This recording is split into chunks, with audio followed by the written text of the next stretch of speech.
Bienvenidos una vez más a nuestro noticiario semanal de HM Televisión. El Papa Francisco reconoció oficialmente un segundo milagro atribuido a la intercesión del beato Pier Giorgio Frassati y anunció que Frassati será canonizado el 3 de agosto de 2025. Ahora, años después de lo ocurrido, el sacerdote que experimentó el segundo milagro está compartiendo su experiencia de haber sido curado de una rotura del ligamento cruzado anterior, una lesión que requiere intervención quirúrgica. El padre Juan Gutiérrez explicó que se lesionó durante su tiempo en el seminario en 2017. Un partido rutinario de baloncesto le llevó a sentir como si su tobillo chocara contra algo, acentuado por un sonido pop que le dejó intranquilo. No pudo terminar el partido, pero el dolor no era tan fuerte como para sentir que necesitaba atención médica inmediata. Aguantó unos días hasta que uno de los seminaristas fue al hospital por un problema no relacionado y el padre Gutiérrez decidió que debía ser examinado por un médico. En el hospital, sin embargo, los rayos X no encontraron nada y le dijeron que probablemente se trataba de un tirón muscular. De vuelta al seminario, solo con analgésicos, decidió seguir el consejo de otro seminarista y empezó a hacer estiramientos para aliviar el supuesto tirón muscular, además de caminar con muletas. El problema es que estirar es lo último que uno debería hacer con un LCA roto, y el padre Gutiérrez recordó lo realmente doloroso que era cuando realizaba los estiramientos. Cuando los estiramientos no funcionaron, el padre Gutiérrez buscó una resonancia magnética, soportando el doloroso desgarro durante casi 3 semanas antes de poder conseguir una cita. Su médico solo tardó un par de horas en llamarle y explicarle que tenía roto el ligamento cruzado anterior y que debía someterse a una operación ortopédica. El día después de su resonancia magnética era el día de Todos los Santos y Gutiérrez se encontró rezando en la capilla del seminario mucho después de que hubiera terminado la misa. Tras haber pasado toda la noche preocupado por su lesión, decidió que había llegado el momento de pedir ayuda a los de arriba, y fue entonces cuando de repente sintió el impulso de rezar una novena, algo que ya había hecho muchas veces. Cuando pensó a quién debía pedir su intercesión, sintió que oía un susurro en su cabeza que le sugería al beato Pier Giorgio Frassati. Rezando ante el Santísimo Sacramento y junto a Pier Giorgio, el padre Gutiérrez no pidió la curación. En su lugar dijo: mi oración fue: Señor, por intercesión del beato Pier Giorgio Frassati, te pido que me ayudes en mi herida. En ese momento, sin embargo, también se sintió impulsado a añadir: y prometo que si ocurre algo inusual, informaré de ello a quien tenga que informar. Apenas habían transcurrido unos días de su novena cuando estaba rezando en la capilla una vez más, pero esta vez sintió un suave calor en el tobillo. Era suave, dijo Gutiérrez, pero iba aumentando poco a poco y llegó un momento en que pensé que se estaba incendiando una toma eléctrica. Y estuve buscando el fuego, y allí no había fuego, así que recuerdo que me miré el tobillo y pensé: qué raro, porque notaba el calor. Reconociendo que muchas curaciones milagrosas implican una sensación de calor, se puso a llorar ante el sagrario. Le dije al Señor en mi corazón: no puede ser. No porque no tengas poder para curarme, sino porque sé que no tengo fe para algo así, y eso me conmovió. Antes incluso de llegar al 9º día de su novena, el padre Gutiérrez ya no necesitaba caminar con muletas, y cuando acudió a su cita con el traumatólogo, hacía días que ni siquiera pensaba en la lesión. Cuando el cirujano le examinó el tobillo, se quedó perplejo al no ver ninguno de los síntomas de rotura de ligamentos que mostraba la resonancia magnética. El 31 de octubre tenías un desgarro en el tendón de Aquiles, pero ahora no lo encuentro, le dijo el médico al seminarista.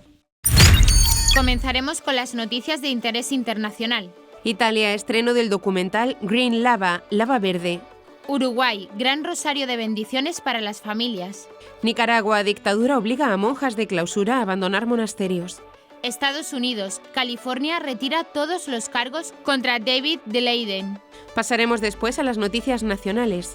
Campaña apoyada por el Papa para redescubrir al médico de familia. La Piedad Popular tomará las calles de Roma en una histórica procesión.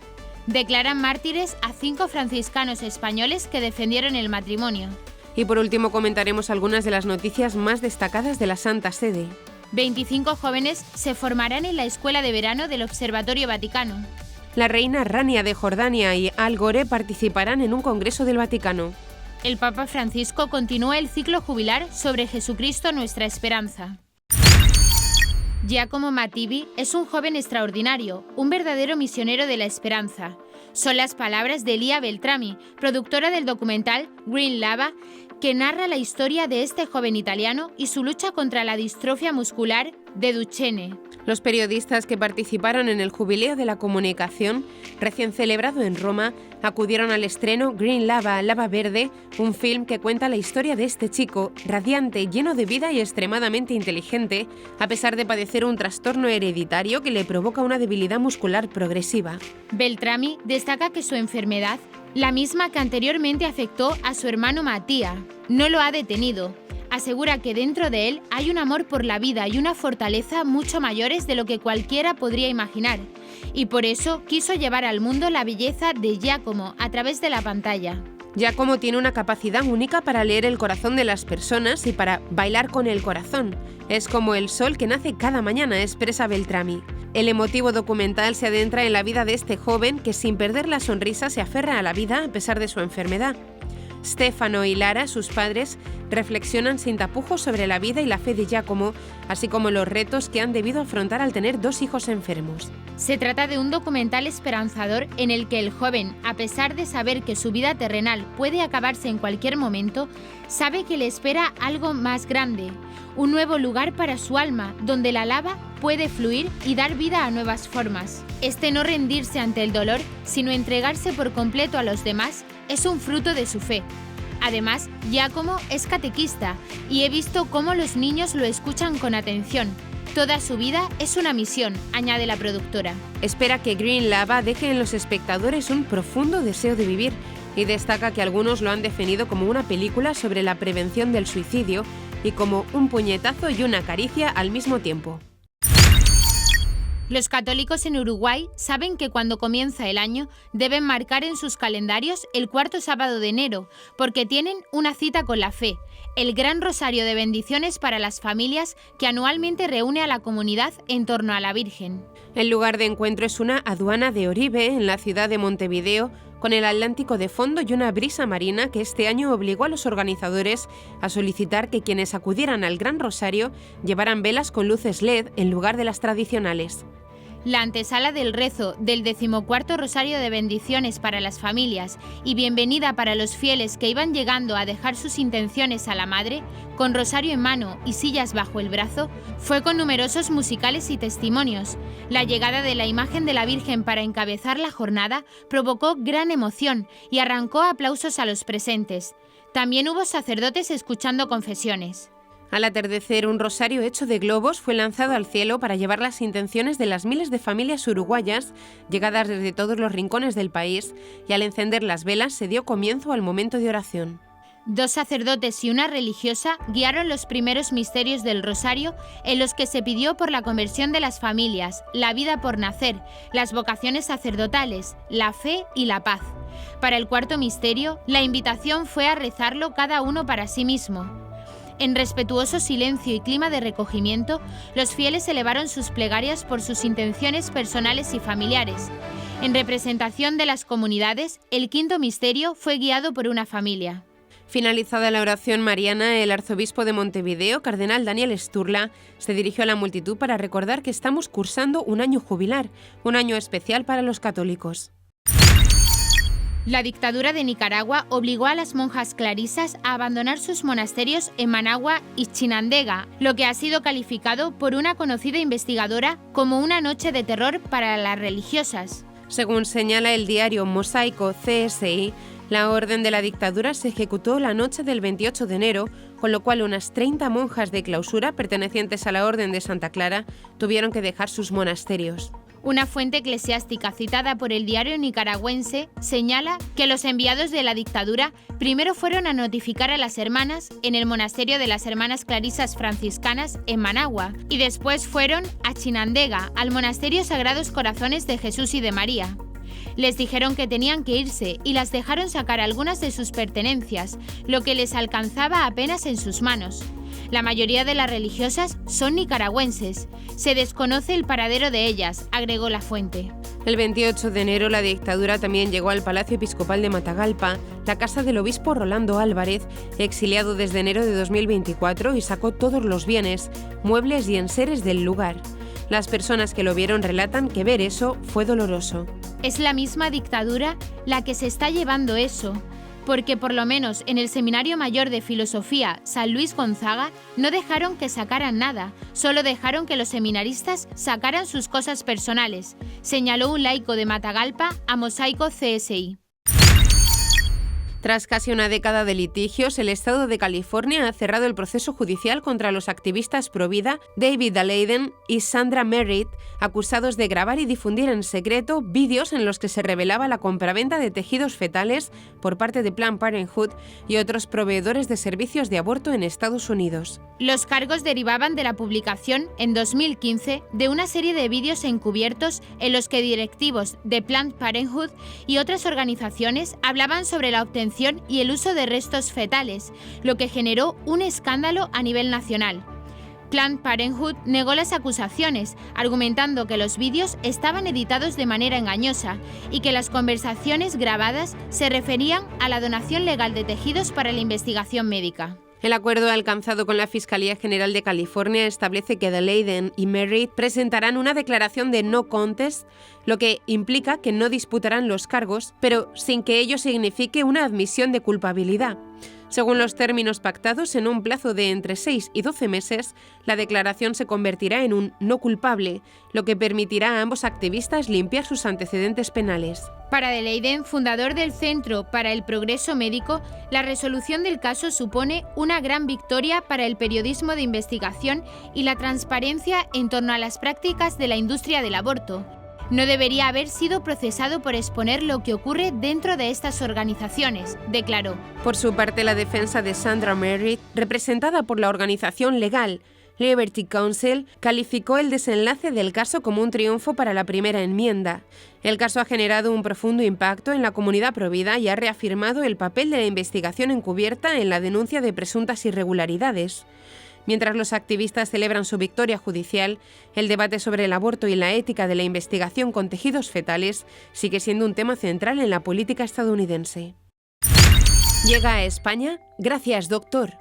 GraciasDoctor.org, la campaña mundial apoyada por el Papa Francisco que busca afrontar la crisis de los sistemas sanitarios a través del redescubrimiento del papel del médico de familia. Con la adhesión de más de 1.200.000 personas, la iniciativa será presentada en Madrid, en un evento en el que representantes de las instituciones médicas, de la sociedad civil, así como el representante del Papa y un exponente de la Santa Sede, darán voz y propondrán soluciones a la crisis que atraviesa la figura del médico de atención primaria.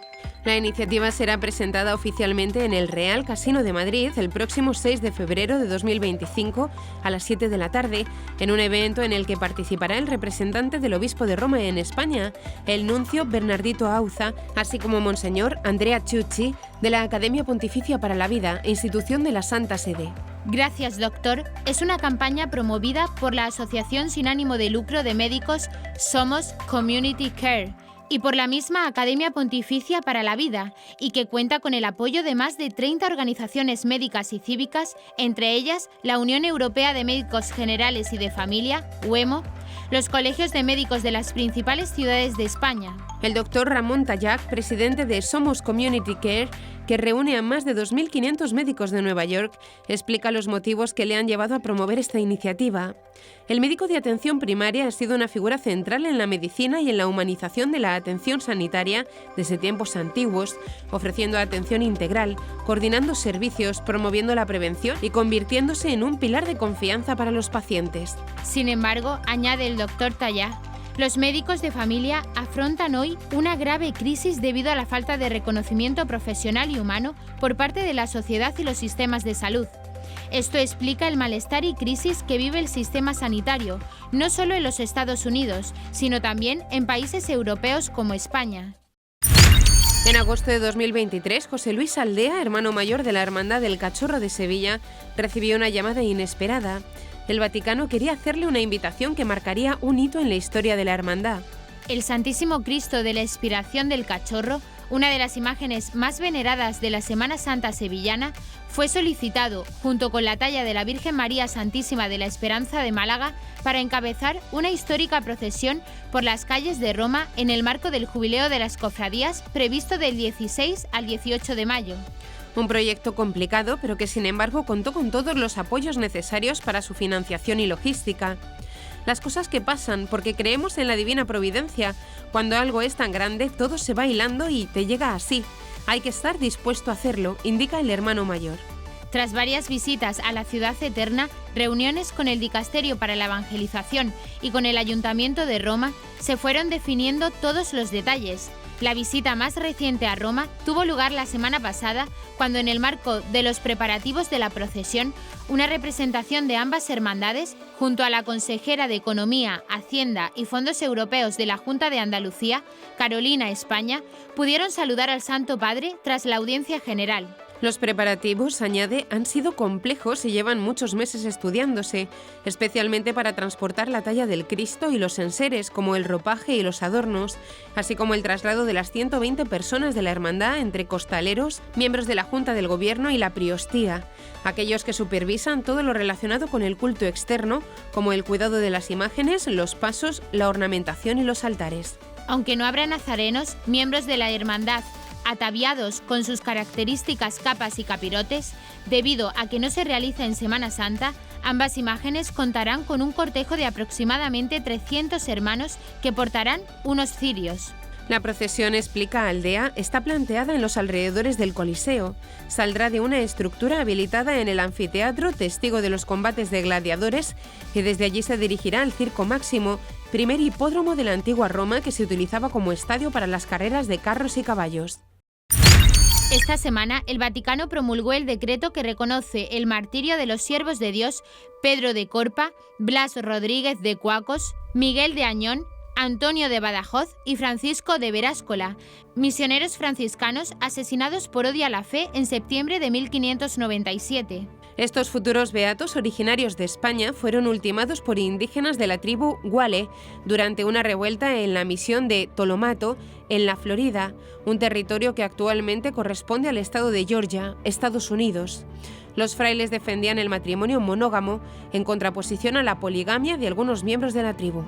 Los 5 mártires, miembros de la Orden de los Frailes Menores, partieron de España en el siglo XVI para llevar el mensaje del Evangelio a América del Norte, adentrándose en tierras desconocidas, enfrentando desafíos culturales y peligros que podrían costarles la vida. Fray Pedro de Corpa, nacido en la diócesis de Madrid, Alcalá, en 1560, lideraba la misión en el pueblo de Tolomato, donde se enfrentó a un claro conflicto cultural. Los indígenas guales, entre quienes predicaban, practicaban la poligamia, una costumbre que los misioneros abordaban enseñando la doctrina católica del matrimonio monógamo.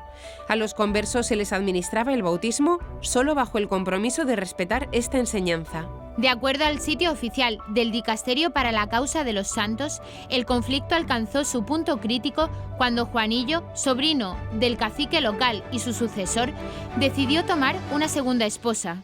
Según el sitio vaticano, Fray Pedro le recordó el compromiso adquirido con su bautismo, pero se volvió agresivo y lo atacó, matándolo con un hacha en septiembre de 1597. Tras la muerte de Fray Pedro, la violencia se extendió a los demás misioneros. Fray Blas Rodríguez de Cuacos, superior de la misión de Tupiquí, fue capturado, torturado y asesinado el 16 de septiembre. Fray Miguel de Añón y Fray Antonio de Badajoz fueron asesinados al día siguiente tras haber celebrado la Eucaristía. Por su parte, Fray Francisco de Veráscola fue atacado a hachazos el 18 de septiembre. La Escuela de Verano del Observatorio del Vaticano, conocida como Spécola, ya ha seleccionado a los alumnos para su próxima edición. Durante el mes de junio, 120 seleccionados de diferentes países del mundo tendrán la oportunidad de formarse en el corazón de la investigación científica de la Iglesia Católica, situado en el Castel Gandolfo, a las afueras de Roma. El director de Spécola, el jesuita Guy Consolmagno, explicó que todos los estudiantes tienen entre 20 y 30 años y planean doctorarse en astronomía o astrofísica. También puntualizó que el único límite es que no se elijan más de 2 estudiantes de un mismo país. Los afortunados de este año son 25 estudiantes de 21 países, 2 de África, 2 de Asia, 11 de Europa y Norteamérica, 8 de Latinoamérica y 2 de Oceanía. Desde 1986, el Observatorio Vaticano organiza cada 2 años esta escuela estival en Castel Gandolfo para ofrecer a jóvenes científicos de todo el mundo la oportunidad de aprender con los mayores expertos mundiales en astronomía. Antiguos alumnos que han pasado por esta escuela lideran hoy en día muchos campos de investigación astronómica. Además, los estudiantes del curso de este año contarán con el telescopio James Webb, cuyas investigaciones y avances han revolucionado la astronomía. La Escuela de Verano 2025 ofrecerá una visión global de los principales logros de este telescopio en sus 3 primeros años de funcionamiento. La reina Rania de Jordania, la senadora vitalicia italiana Liliana Segre, superviviente del campo de concentración nazi en Auschwitz, el activista indio Kailash Satyarthi, Premio Nobel de la Paz 2014 junto a Malala Yousafzai y Al Gore, ex vicepresidente de Estados Unidos, son solo algunos de los participantes del Congreso Internacional convocado por el Papa Francisco en el Vaticano el próximo 3 de febrero sobre los derechos de la infancia. La cita, tal y como anunció el Santo Padre en la audiencia general del pasado 20 de noviembre, será una oportunidad para identificar nuevas formas de rescatar y proteger a millones de niños aún sin derechos, que viven en condiciones precarias, son explotados y maltratados, sufren las dramáticas consecuencias de las guerras. Está previsto que el pontífice participe en el encuentro en 2 momentos. Abrirá con un discurso las ponencias previstas que, según informó el presidente del Comité Pontificio para la Jornada Mundial de la Infancia y uno de los principales organizadores, el padre Enzo Fortunato, se estructurarán en torno a 8 paneles con distintas temáticas sobre las problemáticas que afectan a la infancia. Y también estará presente en el cierre de las sesiones. En la presentación sobre el Congreso Internacional organizado bajo el título Amémoslos y protejámoslos, el padre Fortunato explicó que el evento servirá de preparación de la segunda Jornada Mundial de la Infancia, que el Santo Padre convocó para septiembre de 2026. La jornada del 3 de febrero arrancará con una representación de 10 niños de distintas partes del mundo que entregarán al Papa Francisco un mensaje. Durante la audiencia general, el Papa Francisco continuó el ciclo jubilar sobre Jesucristo, nuestra esperanza, desarrollando sus catequesis sobre la figura del Padre putativo de Jesús. Dócil a la voz del Señor, para con María actuó sin dejarse avasallar por instintos o temores. José, horizonte de los sueños de Dios, justo e intrépido, participó en la historia de la salvación, dejando que los hechos hablaran por él, en lugar de inútiles palabras al viento. Sobre la figura del Padre putativo de Jesús, el Papa Francisco entabló la catequesis de la audiencia general de este miércoles 29 de enero en el aula Pablo VI. La reflexión se desarrolla en la estela del ciclo jubilar dedicado a Jesús, nuestra esperanza, tomando como hilo conductor el Evangelio de Mateo. El texto toma partido por José, el hombre que asume la paternidad legal de Jesús, injertándolo en el tronco de Jesé y vinculándolo a la promesa hecha a David, explicó Francisco. La figura de Cristo es, de hecho, la del retoño justo, el cumplimiento perfecto de la esperanza de Israel. En el contexto de la historia de la salvación, José entra en escena en el papel de prometido de María, un enlace legal para la religión judía destinado a la celebración del matrimonio durante el año siguiente. Y hasta aquí nuestro informativo semanal. Esperamos que haya sido de su agrado.